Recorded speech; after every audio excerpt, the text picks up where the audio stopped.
Barakatah Yahweh, Barakatah Yahabushai, Bahashem, Rakahakudash, Barakatum. First and foremost, I want to give all praises, glory, and infinite honors to Yahweh, Bahashem, Yahabushai. Double honors to the apostles and elders of Great Millstone who rule and teach well. And peace and salutations to you sincere Akim out there, pushing this word in truth and sincerity to the four corners of the globe. May you brothers endure until the end. This is the Brother Ra'aya with another video, and in this video, I'll be profiling an article from CNN.com titled, New Satellite Images Show Russia May Be Preparing to Test Nuclear-Powered Skyfall Missile. And the information in this article is just another example to show that Gog in Ezekiel chapter 38 is getting those hooks put into their jaws and they're being turned back.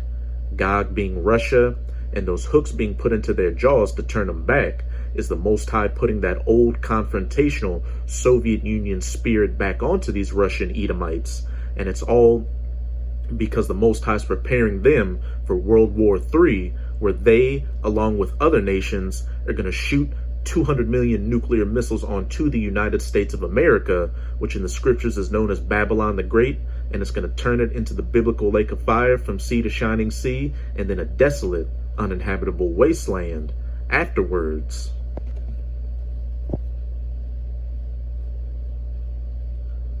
New satellite images obtained by CNN show Russia may be preparing another test of its nuclear-powered cruise missile known as Skyfall, a controversial weapon that is designed to defeat U.S. defense systems, and that's exactly what those missiles are going to do.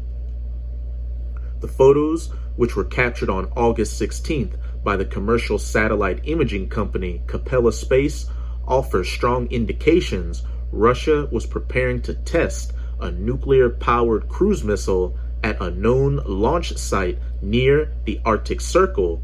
Experts at the Middlebury Institute of International Studies Center for Non-Proliferation Studies who analyzed the photo told CNN. And the fact that they're planning to test this missile at a known launch site in the Arctic Circle is very important.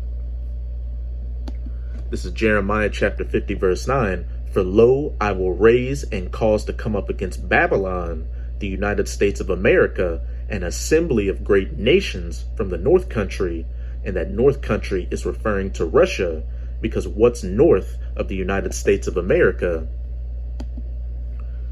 Here's a map of the Arctic Ocean region, that area where Russia plans to test that missile. You've got the United States right here, Canada to the north, that Arctic Ocean region, and then Russia, that north country, Gog in Ezekiel chapter 38. And it's a well-known fact that Russia shooting missiles from itself and from its assets in the Arctic Ocean region to reach targets in the United States of America would be the shortest trajectory time for those missiles to reach those targets in the United States of America. And if you've been paying attention to the news over these past couple of years, plenty of information has been coming out showing that Russia has been building back up its military presence in that Arctic Ocean region. And it's all through the will of Yahweh Bahashem Yahawashi that they're doing this, so they can again be prepared to shoot their nuclear missiles onto the United States of America, Babylon the Great. And that assembly of great nations unto the north country are not only Russia's allies, such as China, Iran, and North Korea, but also the allies of the United States of America, such as Britain, France, Germany, and these other NATO nations that are going to turn against America at some point during World War III and ally themselves with that north country, Russia, to again altogether shoot those 200 million nuclear missiles onto the United States of America, Babylon the Great. As it says in Revelation chapter 17 verse 16, and the 10 horns which thou sawest upon the beast. The 10 horns speaking of the European Union, and the beast being NATO.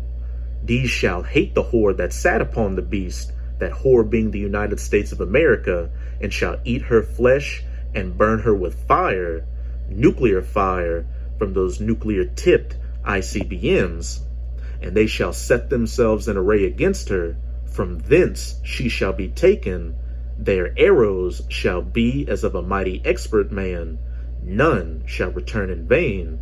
those arrows, speaking of those nuclear missiles, because what you have to remember is that when the prophets saw these visions thousands of years ago, they didn't know what a modern day nuclear missile was, so they described it the best way they could with what they knew during their times. Ancient weapons of war, like bows and arrows, spears, javelins, flying swords, etc., etc. U.S. officials are aware that Russia, Gog, the North Country, could be preparing another test of what it calls the Burevestnik missile as part of its advanced weapons program, according to a source briefed on the matter. The CIA declined to comment, and the Pentagon and the Russian Ministry of Defense did not immediately respond to CNN's requests. Using a nuclear reactor would, in principle, give the cruise missile, which you best believe it's going to be nuclear capable, unlimited range to fly under and around U.S. missile defense radars and interceptors, according to researcher Jeffrey Lewis, a weapons expert at the Middlebury Institute who reviewed the images. And that's exactly what these missiles are going to be capable to do. The Most High has put the spirit on these Russians to create advanced weapons that are able to get past the United States of America's anti-missile defense systems. And on top of that, the spirit of the Most High is going to be on those nuclear missiles to be able to get past those anti-missile defense systems and hit their targets without any problems. This is Joel chapter 2. I'm going to read verses 1 to 8. Blow ye the trumpet in Zion, and sound an alarm in my holy mountain. Let all the inhabitants of the land tremble, for the day of Yahweh cometh, for it is nigh at hand. And if you've got that spiritual eye salve, you can clearly see that the day of Yahweh is very nigh at hand. Verse 2, a day of darkness and of gloominess, a day of clouds and of thick darkness, as the morning spread upon the mountains, a great people and a strong, there had not been ever the like, neither shall be any more after it, even to the years of many generations. And that great people and a strong is referring to those nuclear missiles. And where it says there had not been ever the like, that's referring to how these nuclear weapons came about very recently, beginning with those 2 atomic bombs dropped on Nagasaki and Hiroshima during World War II. And a couple of weeks ago, you had the anniversary of the Hiroshima bombing. And where it says, neither shall be any more after it. When those nuclear missiles are fired, every single one is going to be used. And after the dust settles, the elect, those 144,000 hunters with new spiritual bodies led by Yahweh Shai HaMashiach, whom the world ignorantly refers to as so-called Jesus Christ, are going to begin enslaving the heathen nations so they can spend 1,000 years building up the kingdom of heaven. And we're not going to allow them to build any more weapons of war, even to the years of many generations.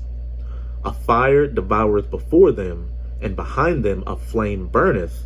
The land is as the Garden of Eden before them, and behind them a desolate wilderness. Yeah, and nothing shall escape them. And where it says a fire devoureth before them, that's talking about the front of the nuclear missile, the head filled with multiple warheads, and behind them a flame burneth is referring to the rocket booster on the back of these missiles. And where it says the land is as the Garden of Eden before them, the land looks normal. You have cities and people and forests and parks and animals and life going about as usual.